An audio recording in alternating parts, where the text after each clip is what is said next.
नमस्कार, सत श्री अकाल। मैं सत्येंद्र आपका स्वागत करता हूं हमारे YouTube channel Dronacharya academy Kakadeo Kanpur. कैसे हैं बच्चों? उम्मीद है आप सब लोग बहुत अच्छे होंगे। बच्चों, जैसा कि हमने पिछले वीडियो में नंबर सिस्टम का एक पार्ट पढ़ा था, आज हम लोग एडवांस मैथ्स एसएससी सीजीएल के लिए बहुत ही इंपॉर्टेंट, इवन और भी बहुत सारे वनडे एग्जाम्स हैं जिनके लिए ये टॉपिक बहुत इंपॉर्टेंट है। तो उसका एक थोड़ा सा हिस्सा एक पढ़ते हैं। आप लोगों ने नाम सुना होगा अलजेब्रा, बीज गणित, हिंदी में बोलते हैं बीज गणित, अलजेब्रा। तो उसका अलजेब्रा है तो बहुत बड़ा, जब हम लोग लाइव क्लास में आएंगे तो पूरा डिटेल से जानेंगे। लेकिन आज हम अलजेब्रा में भी एक छोटा सा पार्ट, आप लोग देखते होंगे बहुत सारे बड़े बड़े क्वेश्चन आ जाते हैं जहां पे आप लोग लगता है कैसे सॉल्व करें, किस तरीके से सॉल्व होगा, इसका आंसर कैसे आएगा। तो उसके लिए एक शानदार तरीका लेके आ रहा हूं मैं। नाम है उस तरीके का how to put zero in algebra questions, यानी कि अलजेब्रिक जो क्वेश्चन आते हैं बड़े बड़े, उनमें हम जीरो कैसे पुट करते हैं। कई लोगों के मन में ये विचार आता होगा कि सबको जीरो कर दें, या सबको एक को जीरो करें, या दो को जीरो करें, यानी जीरो पुट कैसे करना है, तरीका क्या होता है जीरो पुट करने का। तो उस तरीके पर पहले थोड़ा सा मैं डिटेल में आपको समझाता हूं कि कैसे हम कहां जीरो पुट करेंगे। ये तो एक क्वेश्चन मैंने लिख रखा है, इसको बाद में देखेंगे, पहले आप तरीका समझिए। देखिए, एक बात बताइए मुझे कि जैसे मैं लिख दूं P, तो इससे आप क्या समझते हो? P का मतलब है कि ये कोई वेरिएबल दिया है। वेरिएबल का मतलब होता है आपका एक अचर टर्म्स है, यानी अचर पद है, यानी एक अचर जिसको हम वेरिएबल का मतलब होता है जिसके वैरी करें मान, यानी वेरिएबल का मतलब होता है P आप एक भी बोल सकते हो, P आप दो भी बोल सकते हो, P जीरो भी बोल सकते हो, P-1 भी बोल सकते हैं, यानी बहुत सारे मान हो सकते हैं, इसलिए इसको कहा जाता है वेरिएबल। इसलिए P को हम लोग बोलेंगे क्या? वेरिएबल, यानी ये क्या कहलाता है आपका? वेरिएबल। ठीक है। अब दूसरी बात कि अगर P वेरिएबल है, लेकिन अगर मैं इसी चीज को इस तरीके से लिख दूं कि P बराबर 7, तो अब यहां पे हमें डिफाइन कर दिया गया परमानेंटली कि P का मान कितना है? 7। तो अब ये वेरिएबल नहीं रहा, अब ये आपका क्या बन जाएगा? इक्वेशन। क्या बन जाएगा आपका? इक्वेशन, यानी कि समीकरण। बात समझ में आई? तो अब एक बात समझिए कि हमें यहाँ पे P का मतलब होता है वेरिएबल, या अगर कुछ मान डिफाइन कर दिया जाए, हमें पता है कि हम P को बदल नहीं सकते, P का मान एग्जैक्टली पता है हमें कितना है? 7। क्लियर इतनी बात? अब तीसरी बात कि हमें जीरो कैसे पुट करना है, तो मैं आपसे छोटी सी बात करता हूं कि जैसे मैं बोल दूं कि P प्लस Q बराबर दे दिया जाए 7, तो आपसे मैं पूछूं भैया P का मान बताओ, तो क्या आप बता सकते हो? नहीं बता सकते, क्योंकि हमें ये चीज यहां पे डिफाइन की गई है कि P और Q का सम तो 7 होगा, बट ना तो P का मान हम पर्टिकुलर इंडिविजुअली निकाल सकते हैं, ना तो हम Q का मान इंडिविजुअली निकाल सकते हैं। क्योंकि आप नहीं बोल सकते कि P यहां 0 होगा तो Q 7 होगा, ऐसा नहीं कह सकते। ये पता है कि P और Q का सम तो 7 होगा, ना तो आप बोल सकते हो कि P 2 होगा तो ये आपका 5 हो जाएगा, क्योंकि ऐसे तो बहुत सारी चीजें हम लोग सोच सकते हैं। ये 0 हो जाएगा तो ये आपका 7 हो जाएगा, ये 1 हो जाएगा तो ये आपका 6, यानी सो मेनी थिंग्स, बहुत सारी चीजें आप सोच सकते हो। तो यानी कहने का मतलब है कि अगर आपके सामने एक इक्वेशन दी है और आपसे पूछे कि P का मान बताओ या Q का मान बताओ, तो आप सीधी सीधी बात ये जानते हो कि ना तो आप P निकाल सकते हो, ना तो आप Q निकाल सकते हो। तो दूसरी बात कि कहने का मतलब मेरा ये है कि अगर आपके सामने एक इक्वेशन है तो आप P को अपने आप ही क्या मान सकते हो? 0। तो आप बोल सकते हो कि भैया Q बराबर कितना? 7। यानी आप मान सकते हो किसी क्वेश्चन को सॉल्व करने के लिए जो तरीका हमको यहाँ पे यूज करना है, यानी P बराबर 0, तो आप बोल सकते हो Q बराबर 7। लेकिन ये इंडिविजुअली पर्टिकुलर वैल्यू नहीं है, ये हमें बड़े बड़े क्वेश्चंस को सॉल्व करने का एक तरीका बताया गया। क्योंकि आप एक चीज हमेशा मोटी मोटी बात याद रखिएगा कि अगर मैं बोलूं कि P प्लस Q बराबर 7, तो आप से पूछे कि भैया P बराबर बताओ, तो आप सीधा सीधा बोल सकते हो हम P का मान नहीं निकाल सकते। लेकिन अगर यह कि एक इक्वेशन और दे दूं P माइनस Q बराबर 3, तो आप निकाल सकते हो कि P बराबर आपका 2 हो जाएगा और आपका Q बराबर आपका कितना हो जाएगा? 5 हो जाएगा। बात समझ में आई या नहीं आई? यानी कि P बराबर आपका कितना आ जाएगा? सॉरी, P बराबर आपका आ जाएगा 5 और Q बराबर आपका आ जाएगा कितना? 2। ये कब निकाल पाए आप?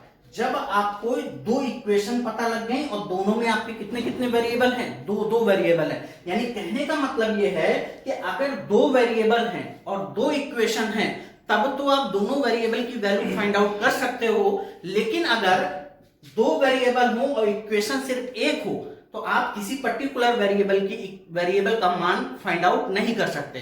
तो हम अपने यही तरीके को, अगर मान लेते हैं सपोज मैं 3 वेरिएबल बोल दूं कि लिखा है x plus y plus z बराबर आपका 17। अब मैं पूछूं आपसे कि x का मान बताओ, y का मान बताओ, z का मान बताओ, क्या आप बता सकते हो? नहीं। जब 3 वेरिएबल होंगे और इक्वेशन भी 3 होंगी तभी आप सभी वेरिएबल का मान निकाल सकते हो। अगर मान लेते हैं 3 वेरिएबल हैं, इक्वेशन 2 है, तो भी आप तीनों वेरिएबल का मान नहीं निकाल सकते हो। तो ऐसे केसेस में अब जैसे मान लेते हैं 3 वेरिएबल है, अब मुझे कोई क्वेश्चन सॉल्व करना है, 3 वेरिएबल वाली कुछ क्वेश्चन आ गई। अब आप यहां चाहो तो y को भी 0 मान सकते हो, z को भी 0 मान सकते हो, क्योंकि x बराबर आपका कितना हो जाएगा 17, क्योंकि हमें पता है कि जो 17 मेरा डिपेंडेंट है वो इन तीनों के सम पर डिपेंडेंट है। इंडिविजुअली ना तो x पर, ना तो y पर, ना तो z पर, वो किस पर डिपेंडेंट है? इन तीनों के सम पर डिपेंडेंट है। तो अब आगे बढ़ते हुए देखिए इसको क्वेश्चन में कैसे यूज करना है, अभी थोड़ी देर में आपको समझ में आएगा, मजा भी बहुत आएगा, तो देखते रहिए वीडियो। देखिए मैंने आपके सामने एक पहला क्वेश्चन लिखा, बहुत ही आसान सा क्वेश्चन, और आया वो क्वेश्चन है आपका एसएससी 10+2 में। देखिए क्वेश्चन है कि यदि x माइनस 3y बराबर 4, ये दिया है, आपसे पूछ रहा है कि x cube minus 27y cube minus 36xy minus 63 का मान बताइए। ऑप्शन है आपके सामने 0, 1, 64 और 27। अब देखिए मैंने क्या कहा, यहां पे देखिए x माइनस 3y बराबर 4, यानी मुझे ये तो पता है कि x में से अगर 3y घटाया जाए तो कितना आएगा? 4 आएगा। यानी कि ये चीज बोल रहा है कि यहाँ पे 2 वेरिएबल है, इक्वेशन सिर्फ कितनी है? एक, जो गिवन है हमको। तो मैंने कहा था कि कोई भी एक वेरिएबल आप क्या कर लो? 0 मान लो, क्योंकि मुझे पता है कि हमें ये तो पता है x माइनस 3y बराबर 4 है, ना तो हमें x का मान पता है पर्टिकुलर, ना तो y का। अपने क्वेश्चन को मैं सॉल्व करने के लिए मैं क्या कर सकता हूँ, किसी एक वेरिएबल को 0 मान सकता हूँ, और मानो ऐसे वेरिएबल को 0 जो ज्यादा बार क्वेश्चन में रिपीटेड हो। जैसे आप देख रहे हो यहाँ पे ज्यादा बार कौन रिपीटेड है? y है। तो अगर मैं पुट कर दूं, इसमें पुट कर दूं कि y इक्वल टू 0, तो देखो मेरा y 0 तो ये पूरा 0, तो x बराबर मुझको पता लग जाएगा कितना? 4। अब मैंने यहाँ पे x का मान रख दिया 4 का क्यूब, y बराबर 0 तो ये टर्म्स 0, y बराबर 0 तो ये भी टर्म्स 0, और ये हो गया माइनस 63। 4 का क्यूब होता है 64, 0 0 खत्म, ये माइनस 63, 64 में 63 गया, आपका आंसर कितना आ गया? 1। देखिए ऑप्शन नंबर 2 आपका क्या हो जाएगा? राइट आंसर हो जाएगा। तो बच्चों बात समझ में आई कि हम कैसे वेरिएबल को 0 बनाते हैं? क्लियर हो गई बात? आप इस क्वेश्चन को आप बेसिक तरीके से भी सोच रहे हो, सॉल्व कर सकते हैं, दोनों साइड का क्यूब कर दीजिए, आप देखिए ऐसे कुछ बन के आएगा, आपका आंसर आ जाएगा। लेकिन ये तो आसान सा एक छोटा सा क्वेश्चन था, पहला क्वेश्चन। अब देखिए अगला क्वेश्चन,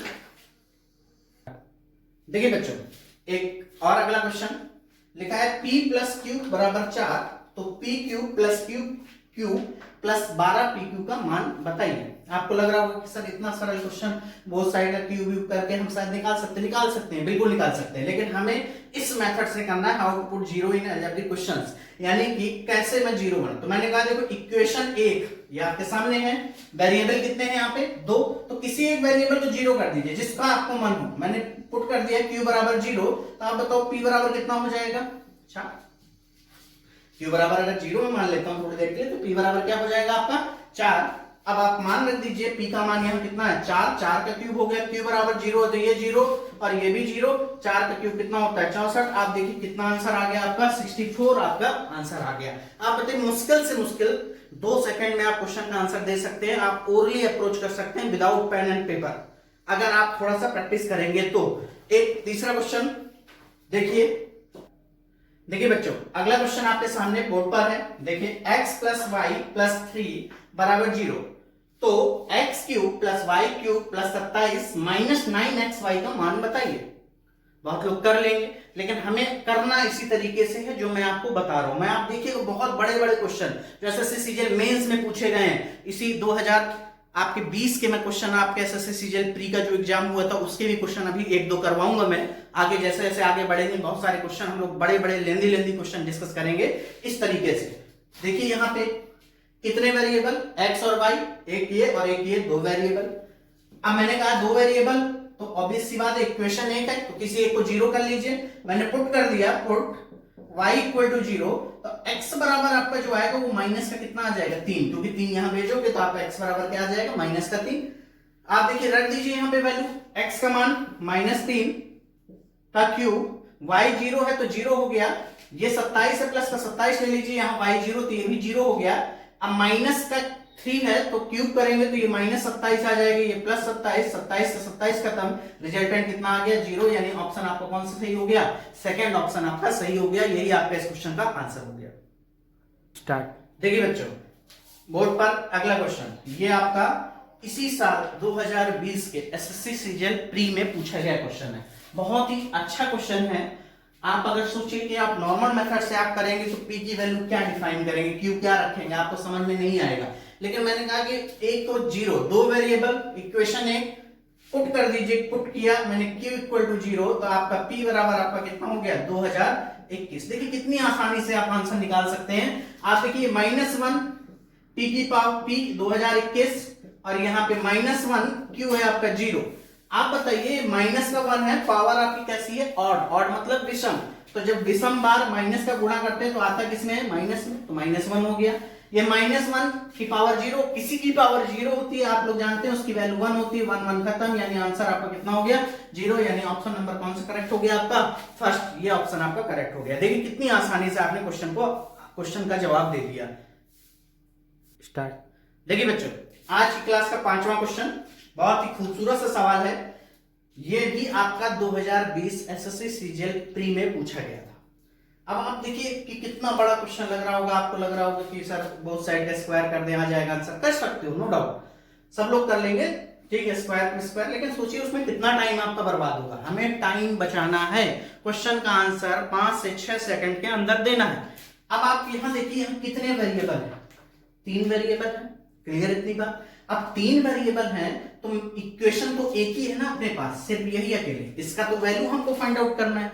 हमें ये पता है कि इन तीनों का रिजल्टेंट जो है वो 0 है, तो आपको अगर इसका मान निकालना है तो आप सीधा सा एक कॉन्सेप्ट यूज करिए कि 3 वेरिएबल हैं तो ऑब्वियस सी बात है मैं किन्हीं भी 2 वेरिएबल को 0 पुट कर सकता हूं। आप चाहो तो 0 पुट कर सकते हो, आप चाहो तो और भी कुछ पुट कर सकते हो, ऐसा नहीं है, वो मैं बाद में बताऊंगा, धीरे धीरे हम लोग आगे बढ़ेंगे तो आपको और अच्छे से समझ में आएगा। अगर मैं z बराबर 0 पुट कर दूं, y बराबर 0 पुट कर दूं, तो आप देखिए अगर मैं पुट करता हूं y z बराबर 0 0 तो x बराबर ऑटोमेटिकली क्या हो जाएगा 0। आप चाहो तो ये 1 कर सकते हो, ये 2 कर सकते हो, आप ये -3 कर सकते हो, ऐसे भी आ जाएगा, लेकिन उससे आपको कैलकुलेशन करनी पड़ेगी। हमें कैलकुलेशन से बचना है। आपने देखिए सबको जब 0 किया, x y z तीनों 0, तो सब सारे स्टेप आपके क्या हो जाएंगे 0। जब सारे स्टेप 0 तो आप बताइए फाइनल आंसर इस क्वेश्चन का कितना हो जाएगा आपका 0। तो आप देखिए आपका पहला ऑप्शन क्या हो गया, इसका आंसर हो गया। आप चाहो तो इसको दूसरे तरीके से भी आप कर सकते हो। आप लोग चाहो तो कि इसको आप 1 मान लो, इसको भी -1 मान लो और ये 0 हो जाएगा आपका अपने आप, तब भी आंसर आ जाएगा, लेकिन उसमें थोड़ी बहुत कैलकुलेशन बचेगी। लेकिन 0 जैसे यहाँ पे तीनों वेरिएबल 0 हो गए, हर जगह ऐसा नहीं होता है, हमें अवॉइड कुछ चीजें करनी होती है। मैं वो चीज आपको अगले क्वेश्चन में बताता हूं।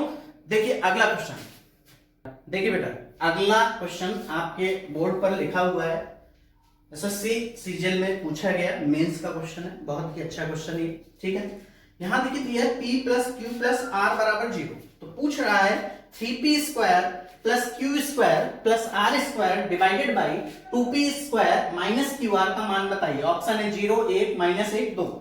अब मुझे एक बात बताइए, ठीक है, कई लोग के मन में आ रहा होगा जैसा पिछला क्वेश्चन किया, सर q बराबर भी 0 रख दो, r बराबर भी 0, तो p बराबर भी अपने आप 0 रख दीजिए, आंसर आ जाएगा। लेकिन नहीं आएगा, क्यों, समझिए रीजन कि कहां 0 रखना है कहां नहीं रखना। अगर मैं p q r सबको 0 करता हूं तो यहां भी 0 आएगा, ऊपर भी 0, और आप बहुत अच्छे से जानते हो कि 0/0 का मतलब जो होता है वो होता है इनडिटरमिनेट। और ये मैं आपको नंबर सिस्टम बताऊंगा इनडिटरमिनेट का क्या मतलब होता है। यानी कि आप कभी भी ऐसी सिचुएशन नहीं क्वेश्चन में बनने देंगे जहां पे आपका आंसर या तो इनफिनाइट आ जाए या तो इनडिटरमिनेट आ जाए, ऐसा कुछ बनने नहीं देंगे। ये बनता कब है, जब नीचे क्या आ जाएगा आपका 0 आ जाएगा, तभी ऐसा संभव है। इसलिए हमको 0 तभी रखना है जब ये कंडीशन ना बने, यानी यहां ना तो इनफिनाइट कंडीशन बने ना तो इनडिटरमिनेट की कंडीशन बने। तो अब आपके सामने दूसरा रास्ता क्या है, अगर ये नहीं रख सकते तो देखिए मैं बताता हूं दूसरा रास्ता क्या है। आपको पता है कि वेरिएबल 3 है, इक्वेशन 1 है, 2 को आप कुछ भी मान सकते हो। मैंने कहा कि जीरो से आसान हो जाता है, इसलिए जीरो रखा गया, इसको कॉन्सेप्ट को जीरो नाम दिया गया, लेकिन ऐसा जरूरी नहीं है कि हर बार आप जीरो मानो। मैं क्या करूंगा कि मैं अगर पुट कर देता हूं, थोड़ी देर के लिए आप समझिए कि r बराबर 0, तो अब मुझे पता है कि r मेरा 0 हो गया, तो p प्लस q बराबर कितना हो गया 0।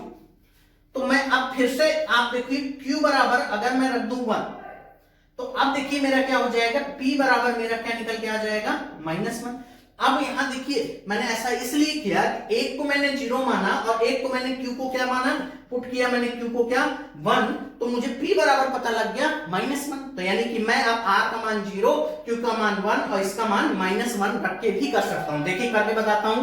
p का मान अगर आप रखते हैं -1 तो ये हो गया 3, -1 का स्क्वायर क्या हो गया 1, और यहाँ q का मान कितना है आपका 1, 1 का स्क्वायर 1, r का मान 0, तो ये तो 0 हो गया आपका। यहाँ देखिए 2 और p स्क्वायर, p का मान -1 का स्क्वायर 1, और यहाँ q r का गुणा अगर करेंगे क्योंकि वो 0 है तो वो भी हो जाएगा 0। तो ऊपर आ गया आपका 3 और 1 कितना 4, और नीचे आ गया 2, और 2 से 4 में भाग दिया तो आ गया आंसर कितना 2। और आप देखिए कौन सा ऑप्शन आपका करेक्ट हो गया, 2 आपका आंसर करेक्ट हो गया। अब आगे देखिए, इसी को मैं अगर थोड़ा दूसरे तरीके से बताऊं, आप ऐसे भी कर सकते हो जैसे मैंने बताया। एक और मैं तरीका बता दूं कि आप अगर दूसरी वैल्यू नहीं अचीव करना चाहते हैं, आपने पुट कर दिया r बराबर q, तो आप यहां से बताइए p प्लस q बराबर कितना रह गया 0, तो मैं बोल सकता हूं p बराबर कितना -2, ये भी तो बोल सकता हूं। अब आप क्या कर सकते हैं, p की जगह आप कितना पुट कर सकते हैं -q, r बराबर कितना है 0, तो r बराबर 0, तो ये तो 0 हो गया, और ये भी क्या हो गया आपका 0 हो गया। क्वेश्चन कितना बचा आपके सामने, 3p² plus q² upon 2p²। अब आपको मैंने बोला p की जगह -q पुट कर दो, तो p की जगह -q का स्क्वायर क्या हो जाएगा 3q², और ये प्लस आपका q², और यहां भी देखिए 2, p की जगह -q, तो -q का स्क्वायर q², ये देखिए हो गया 4q², और ये हो गया 2q², तो यानी 4q² divided by 2q², q² खत्म, 2 जा 4, यानी तब भी आपके सवाल का जवाब कितना हो गया 2। तो आंसर कितना आ गया 2। तो बच्चों देखिए आज हमने अपने इस वीडियो में, अभी मैं इनको और ऊंचाई तक ले जाऊंगा, अगले वीडियो में आपको बताऊंगा। आज मैंने एक छोटा सा कॉन्सेप्ट आपसे डिस्कस किया कि कैसे हम वेरिएबल को 0 बनाते हैं। तो बच्चों अगर वीडियो अच्छा लगा हो तो हमारे इस चैनल को द्रोणाचार्य एकेडमी काकादेव कानपुर को सब्सक्राइब करिए, वीडियो को लाइक करिए, और अगर कोई दिक्कत हो तो कमेंट्स करके बताइए कि और क्या इंप्रूवमेंट किया जा सकता है। धन्यवाद।